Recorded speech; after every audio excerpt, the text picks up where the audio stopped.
বিশেষ করে প্রবাসীদেরকে অনেককে আমি দেখেছি যে বউয়ের সাথে কোনো কারণে ঝগড়া লাগছে, তো দেখা যায় মোবাইলে ঝগড়া করতে করতে করতে মোবাইলের চার্জ শেষ হয়ে গেছে, তো আবার চার্জ দিয়ে আবার শুরু করে, সেকেন্ড ইনিং শুরু করে। হ্যাঁ, অনেকে আছে দেখবেন যে মোবাইলে কথা বলতে বলতে ব্যালেন্স শেষ হয়ে গেছে, তো আবার রিচার্জ করে নতুন করে শুরু করে। আছে না নাই?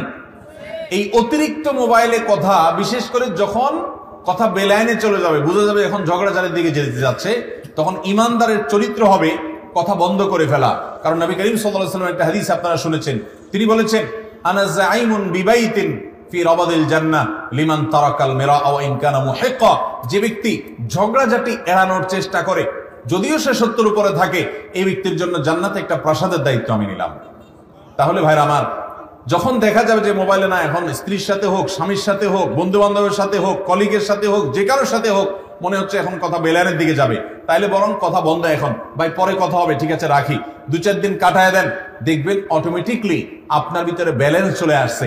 আপনি বেলাইনে কথা বলেন নাই, আর রাগের মুহূর্তে যদি কথা কন্টিনিউ করতে থাকেন, তাহলে আপনার অপমান হতে আর বেশি কিছু লাগবে না। এমন এমন কথা মুখ দিয়ে বাইর হয়ে যাবে, আপনি নিজেও খেয়াল রাখবেন না, পরে এক সময় আফসোস করবেন, হায় হায় এটা কি করলাম।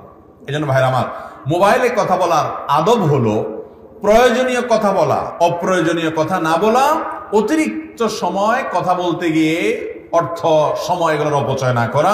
বিশেষ করে আমরা যখন আপনার অনলাইনে যোগাযোগ করার সুবিধা পাচ্ছি, মেসেঞ্জারে, হোয়াটসঅ্যাপ ইত্যাদিতে, তখন দেখা যায় আমরা এগুলা খেয়াল করি না।